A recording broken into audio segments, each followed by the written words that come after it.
Hello all, welcome to this tutorial in which we will be looking at one more specific special group of classifiers called as Neyman Pearson classifiers or NP classifiers. Until now we have seen Bayes classifier and then we have seen min-max classifier during our tutorials discussions. Now I'm showing you this specific Bayes classifier. Now you can see here that the Bayes classifier minimizes risk. Now, whenever the condition is, now it is minimizing the weighted sum of all errors. Now, what do you mean by that is every error is given equal kind of importance. Okay. Now, in real time, that might not be true. Sometimes you give more emphasis on one kind of mistake rather than another. Okay. So now whenever you have these kinds of conditions on which you have to develop classifiers, now then we look at the Neyman-Pearson criteria and then go ahead with that. In this tutorials, let's look at this specific Neyman-Pearson criteria. So now let's proceed. So now here we are looking at the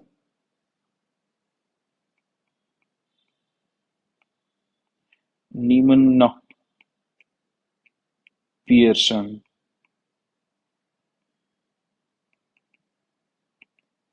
classifier or NP classifier.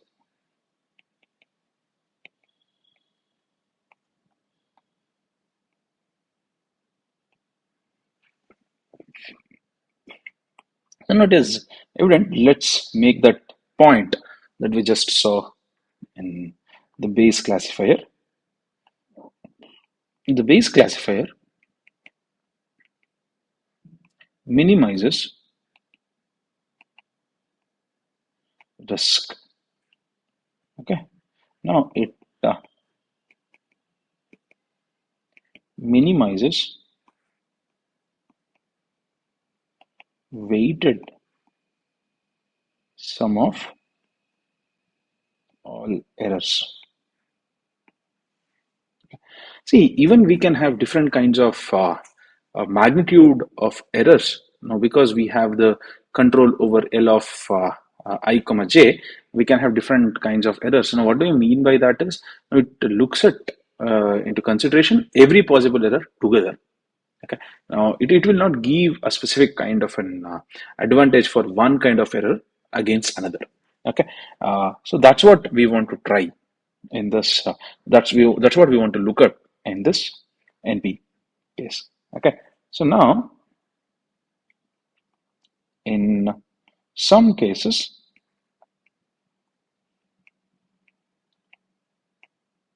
we may not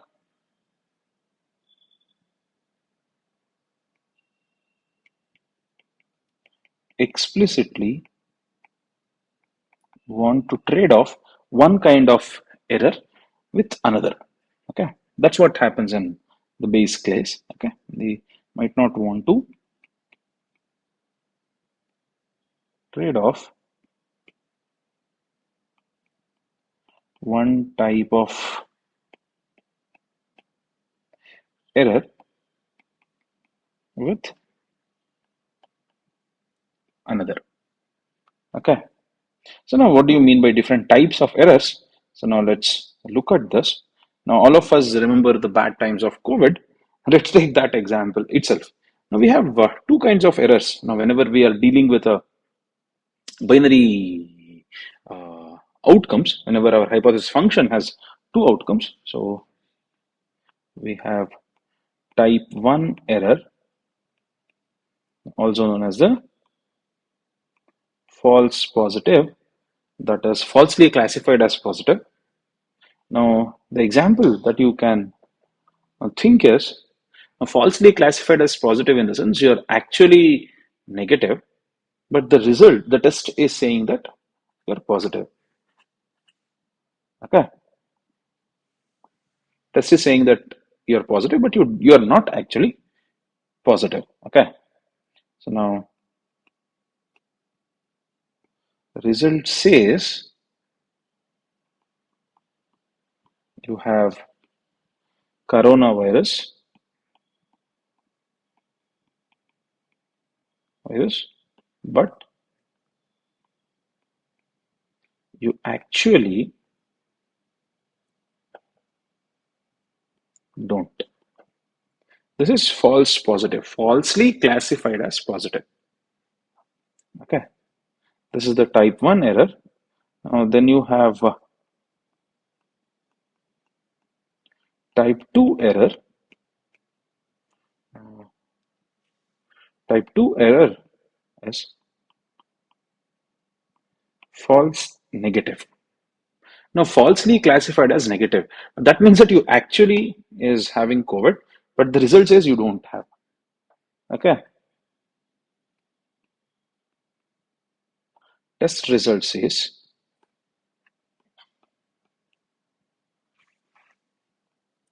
you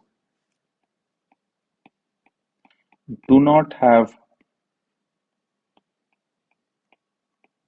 coronavirus, but actually do have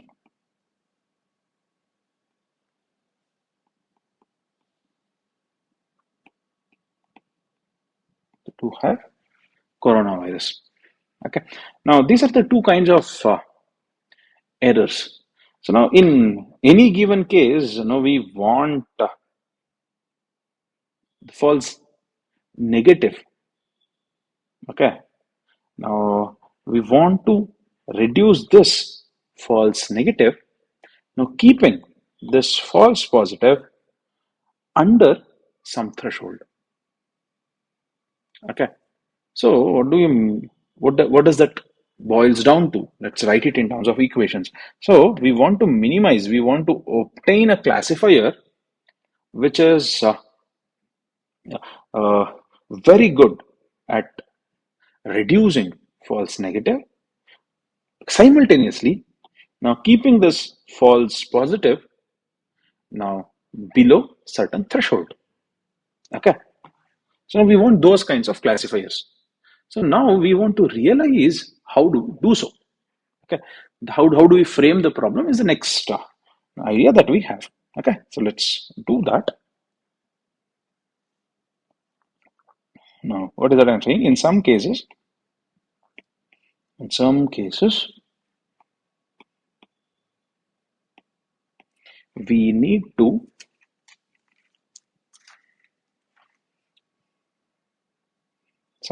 we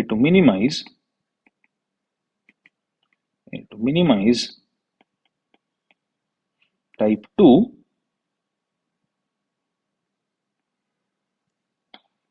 under the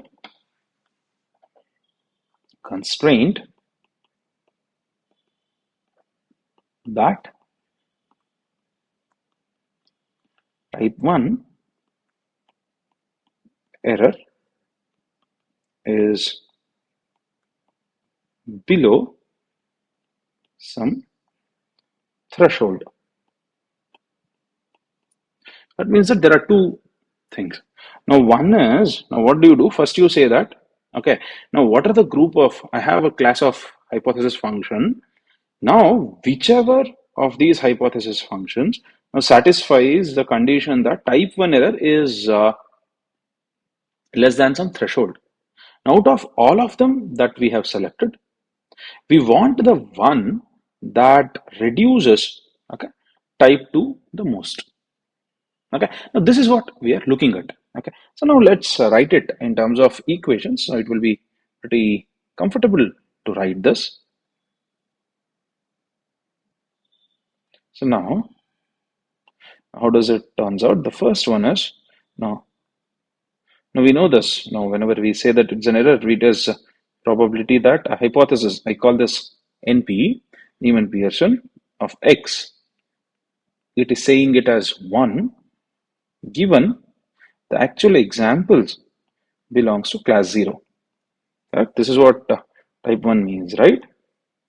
Now, Actually, you don't have, but the result says you have. Okay, that's what. This is the type 1 error. Now, type 1 error has to be below some threshold. Okay, now this is the first condition. Now the second one is, among all of them which satisfies x0 given x belongs to C1. Now this is x belongs to C1. That means that it is actually positive, but my classifier is saying it as negative. This is false negative. Okay, the false negative which is there should be less than all other classifiers that we have considered.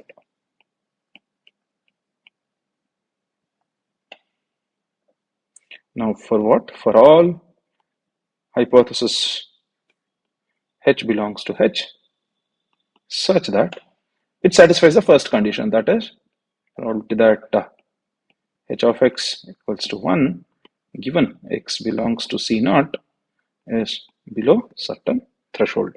That means that you choose all the classifier which satisfies this condition and then you choose the best among them. That's what these two conditions boil down to. Okay, now I assume that now all of you are able to see how these statements is realized in terms of equations. Okay, so now let's make note of them, otherwise now the type 1 error of hypothesis function NP is bounded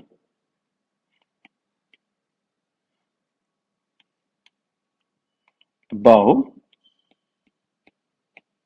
right, alpha, and then among all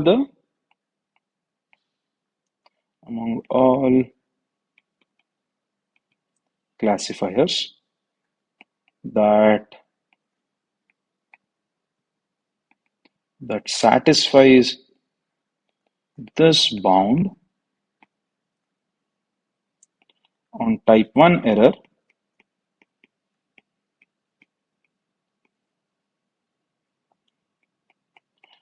NP classifier has least type 2 error. Okay, is this clear? This is what the conditions that we are looking into. Okay,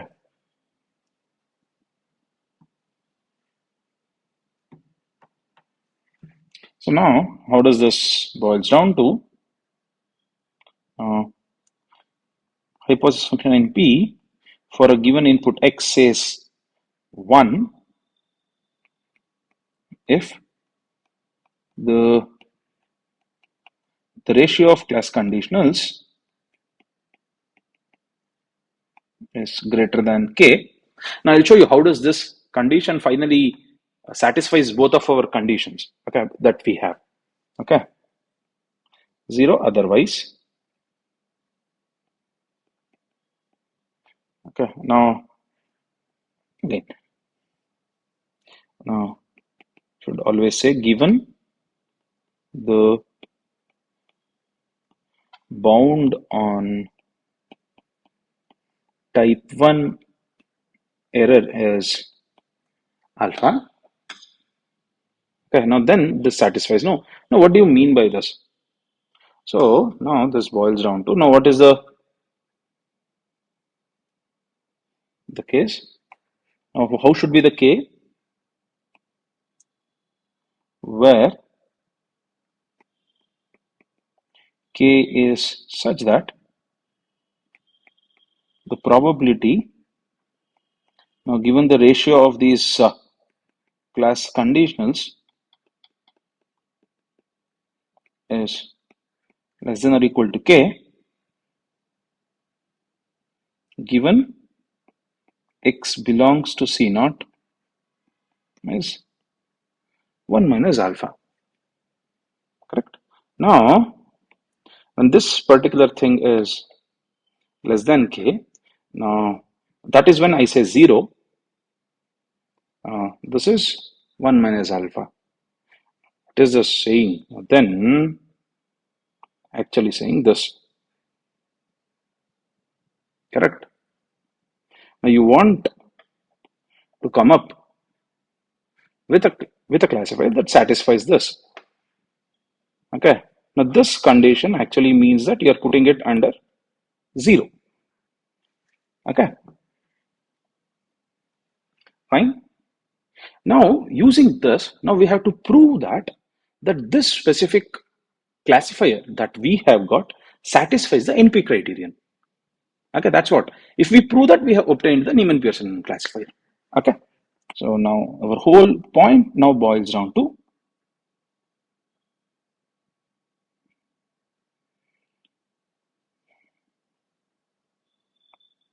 now we prove that this classifier that we have considered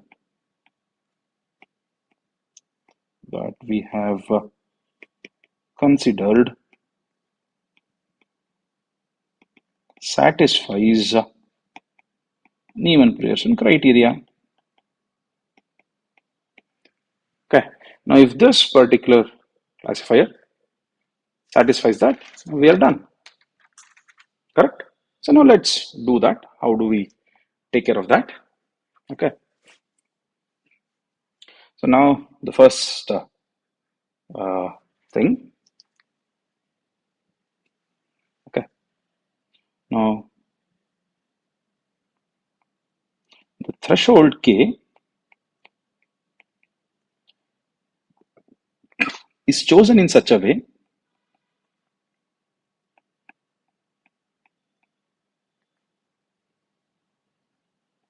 such that the probability that ratio of class conditionals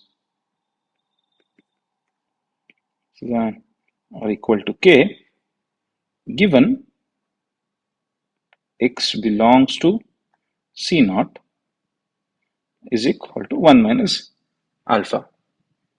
Okay, this is what we have considered. This is the way in which I choose my value K. Now, what did this boils down to? Now, this boils down to, hence by construction, by constructions we have probability that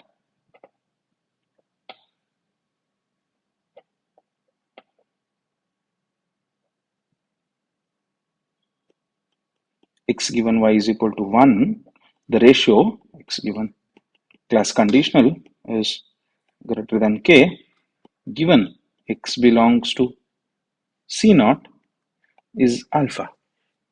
This is by construction. Okay. Now, what is this?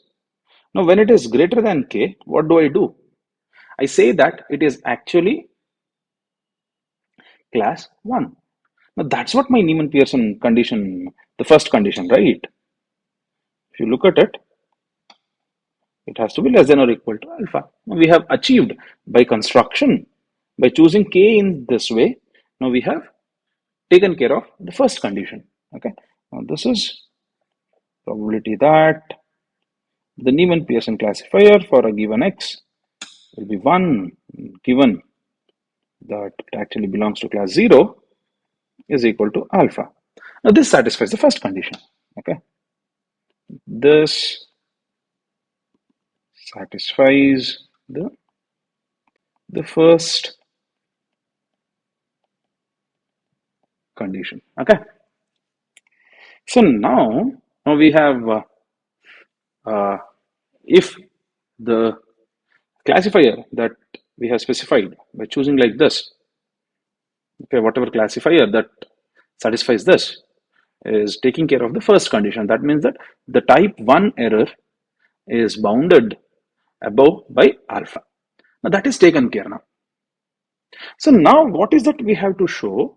Now we have to show that the type 2 error is there, is the least among all the classifiers that is satisfying this particular condition.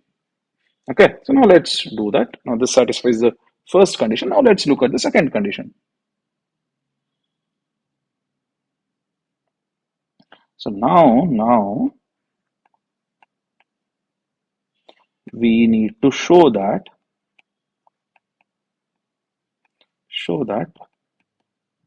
now whenever it's type 2 error is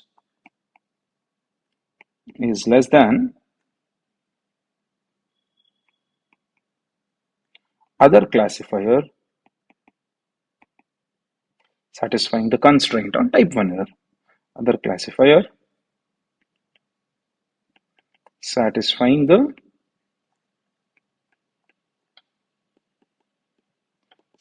constraint on type 1 error. That means that for every classifier that has satisfied this, my Neyman Pearson classifier will be having the least type 2 error. Now this is what I have to show for this particular classifier. The second condition is satisfied is what I have to show now.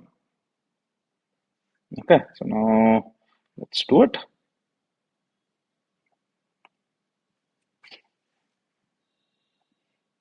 Now let H be any classifier. Let H be any classifier such that of x equals to 1 in x belongs to 0. This is false positive is less than this. And then to complete the proof,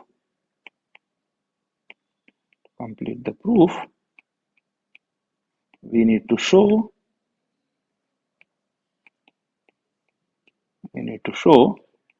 that probability of np of x is 0 given x belongs to C1 is less than 0 C1, and this needs to be shown, or equivalently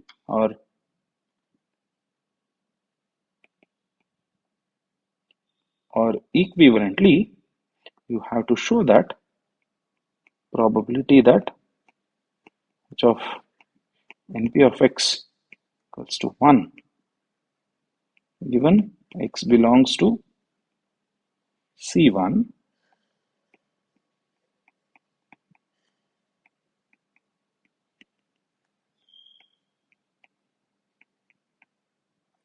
okay. Now whether you show this or you show this, it's equivalent. Now we can easily see this. Okay, that's what we have to show now. Now actually we'll be showing this, which will internally prove this, and then we have already proven the condition 1. Now therefore what happens is the classifier under consideration is actually a Neyman Pearson classifier. That's how we will conclude the proof. See, I'm reiterating the whole proof process because it involves steps, okay, so that reiteration will reinforce. Okay, so now let's proceed. Now consider the integral. Consider the integral. Let's call it I. So it's not an indicator random variable or even a, what do you call, identity matrix. Okay, this is just an integral that I'm considering. Okay, so now we will be reusing these symbols. Now depending on the context, you should be able to understand what does this mean. Okay, that much of comfortability with notations should be there. Okay, run.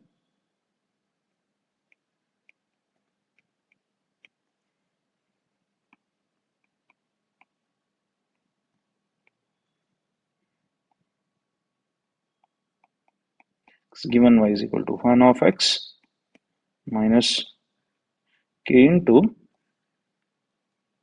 p is given is equal to 0 of x dx.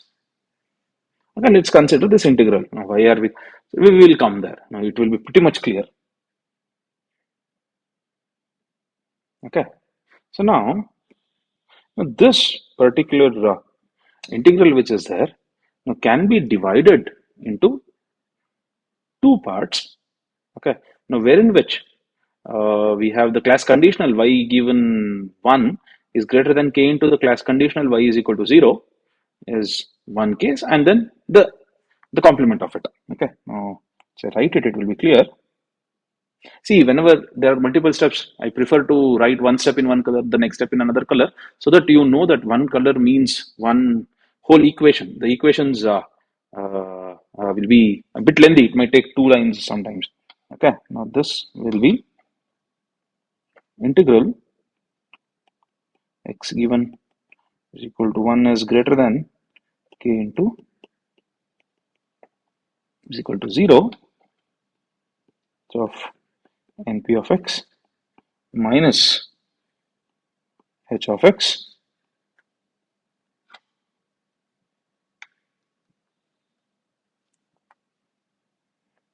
into is equal to 1 of x minus k into x dx. Okay, plus now another integral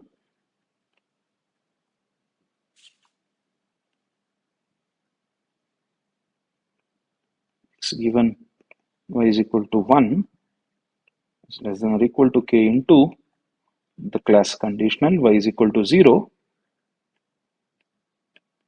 h of np of x minus h of x p of x given y is equal to 1 of x minus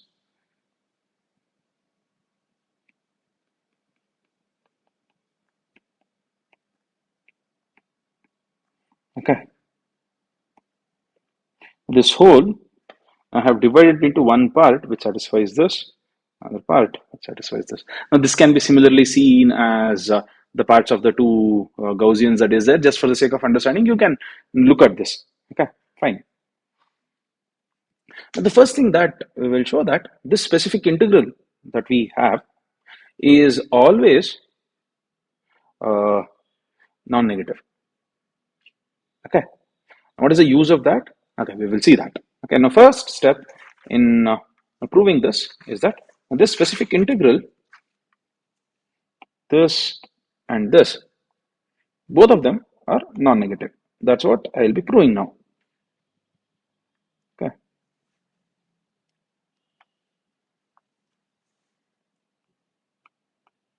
So now we need to show that this integral is always non-negative. Okay, that we have to show first now. Okay, so now we will take individually each of them. Okay, now first we will take the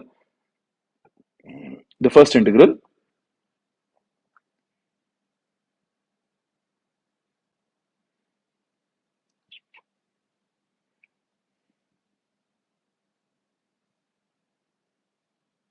Okay, now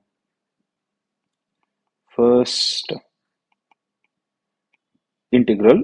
Now when x given is equal to 1 of x is greater than given y is equal to 0 of x.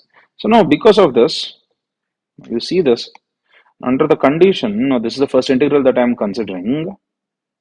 Now this is greater than this. Now that means that this is non-negative. Now I just need to show that this is non-negative. That's all. Now this is non-negative. Now why? Now because of the region under consideration, this is non-negative. Therefore, I just need to show that this is non-negative. Okay, that will satisfy the first integral. The same thing with the second integral. Second integral, this I should show. Now this will become negative because of this condition. Therefore, this also has to be negative. So negative into negative will become positive. Sum of two positive things, will be positive. That's how I show this. Okay, fine. So now h np of x minus h of x. Now, whenever you have this condition, that is, you take this, you can push this downwards. Okay. Now that means that the ratio of class conditionals is greater than k. Now, whenever the ratio of class conditional is greater than k, now then what will be the outcome of your Neyman Pearson classifier? The classifier will say that it is 1 minus h of x. Now, irrespective of the value of this h of x, now this will always be greater than or equal to 0. See, now since we are considering a two case, now h of x can be 0 or 1. Now, if it is 0, yes, this is 1. If this is 1, no, then it will be 0. So in all the cases, it is greater than or equal to 0. Now, that means that the first integral, which is there, is non-negative. So now I have just shown that the first integral is non-negative. Now this implies first integral is non-negative. Now let's take the second integral. Okay. Now the second integral. Now what is the condition of the second integral? This is x given y is equal to 1 of x is less than or equal to k into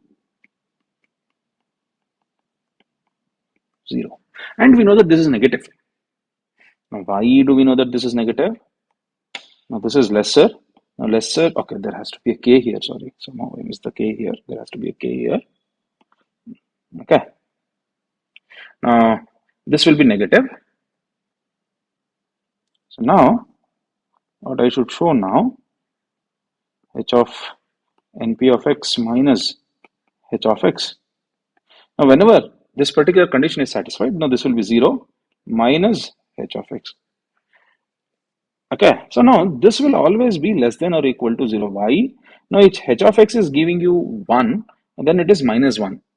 If h of x is giving you 0, it is 0. Okay, that makes sense, right? Now, whenever h of x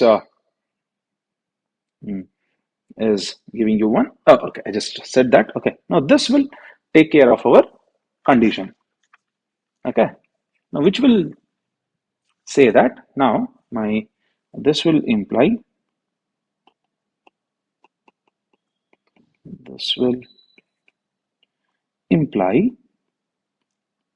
second integral is non-negative. Okay, now by summing both of them, now therefore the integral I is greater than or equal to 0. I can come to this specific conclusion. Okay, so good. Now why is this needed? Let's take this integral. Okay. Let me just copy that specific integral.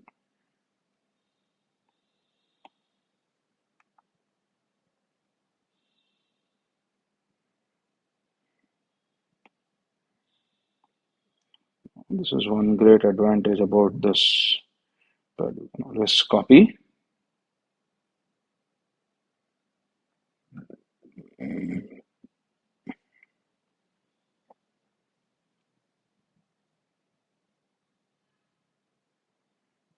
Okay, this which is there, you know that this is greater than or equal to 0.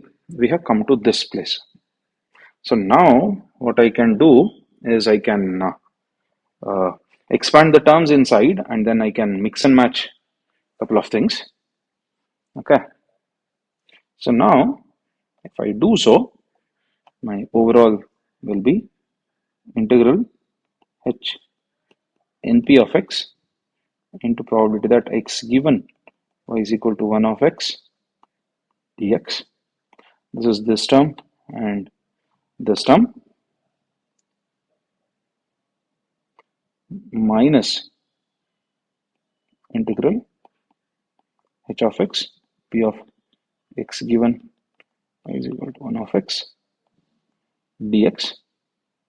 This is this term and this term. Okay.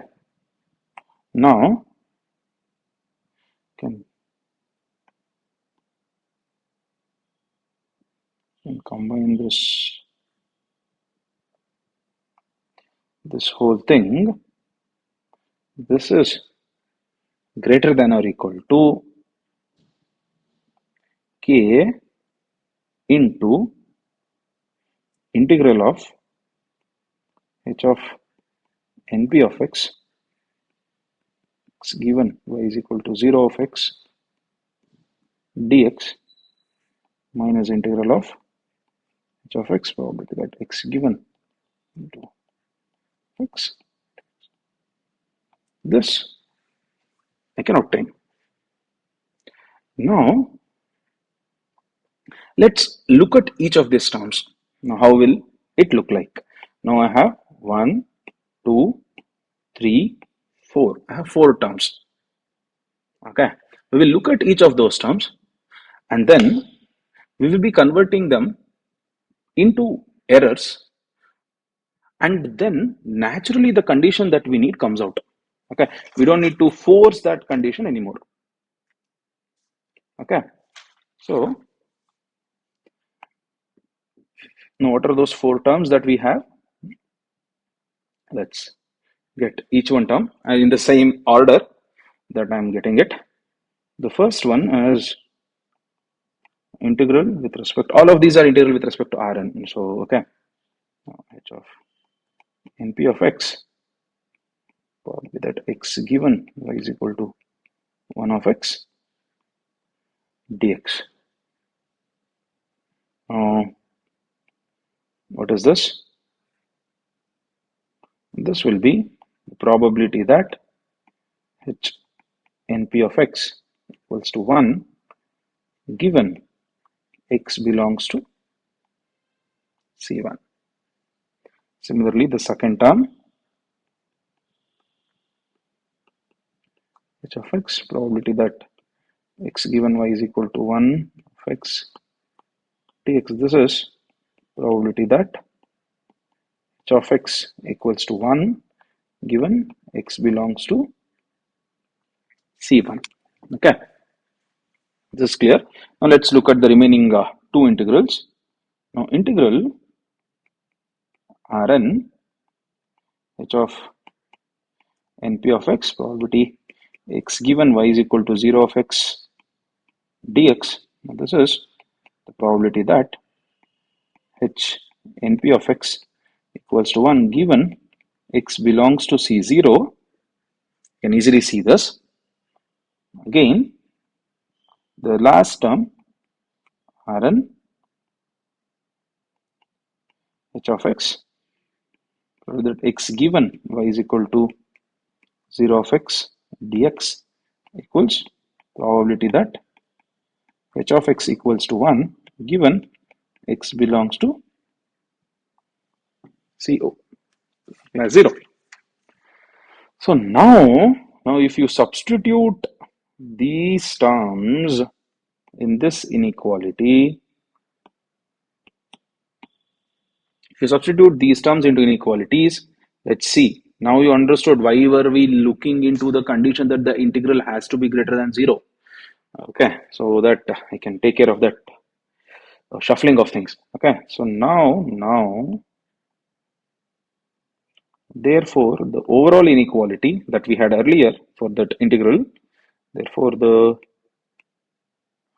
overall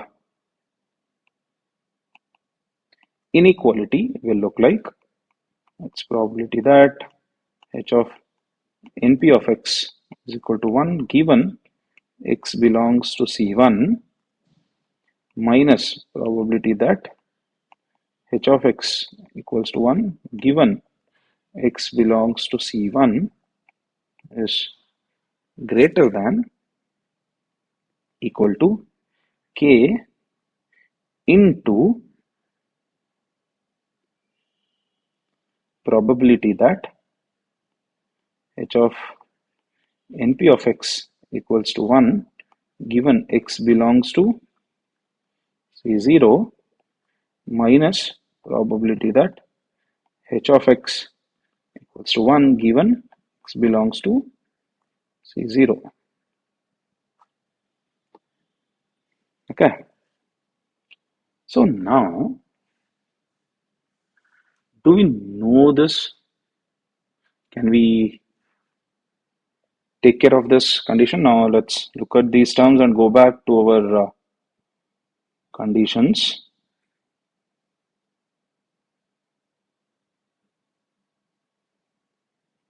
Does this, okay, rather than this,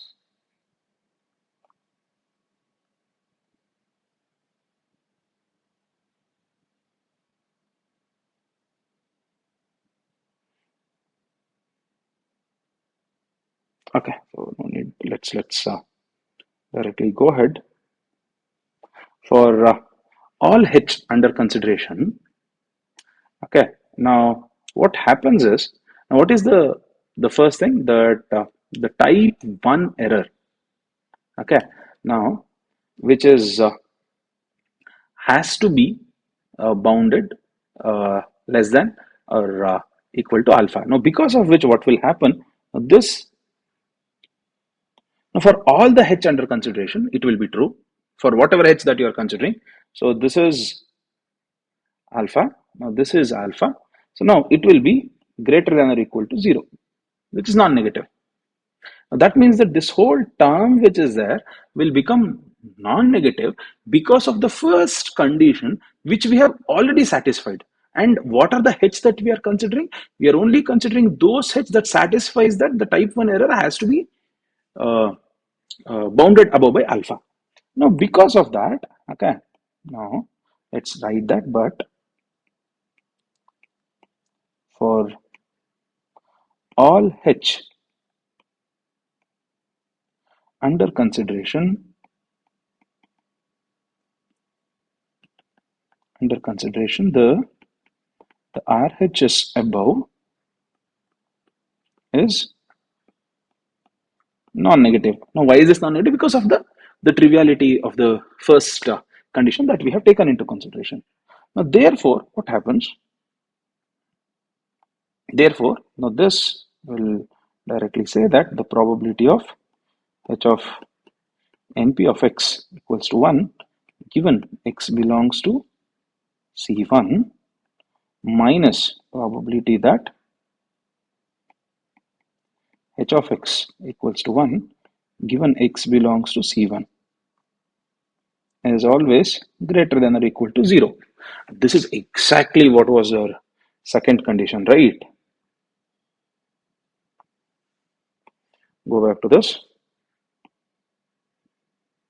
Now you just, the probability is a non-negative entity, so you can shift it here, and then the inequality still holds. Okay, now I have proved this. Now since I have proved this, now proving this particular statement is equivalent to proving this statement. Now we have already taken into consideration the first condition. Now therefore, the classifier that we have considered is actually a Neyman Pearson classifier. That's all. That ends the proof. This is QED. Okay. This completes the proof. So now a couple of points to be noted with respect to the Bayes classifier and this. And then we will conclude. So NP classifier the classifier also needs the knowledge of class conditionals. Otherwise, that was your first thing, right? In the definition itself, you have said that how do you choose k? The ratio has to be greater than k, right? That is, so you need to know the ratio of class conditionals. Okay, class conditional densities. Okay. Similarly, even the base classifier is almost needs this ratio of class conditional. Now, similar to base classifier, where it also is based on the ratio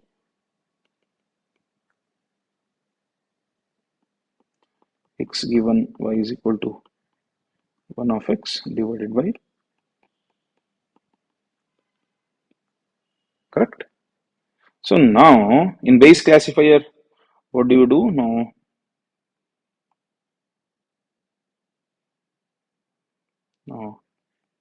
in base classifier, the generic version in which we have considered in base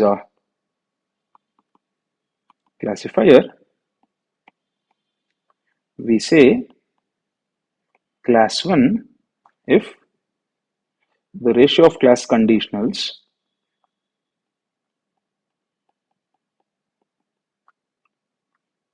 is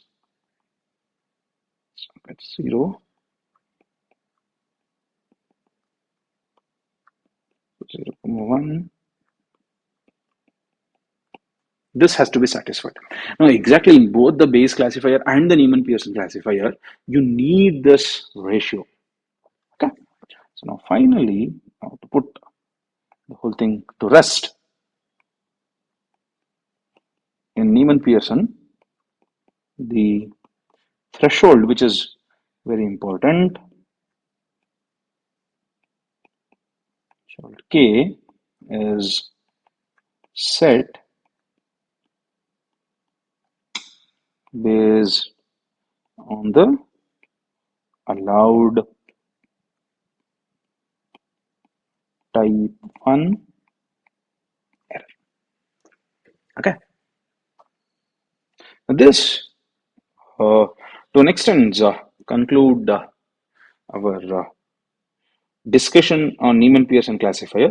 Now, in the next tutorial, what now we shall be doing is we'll be taking an example of Neyman Pearson classifier, and then we will see that a very interesting idea called as ROC, how naturally comes out of this specific case of Neyman Pearson classifier.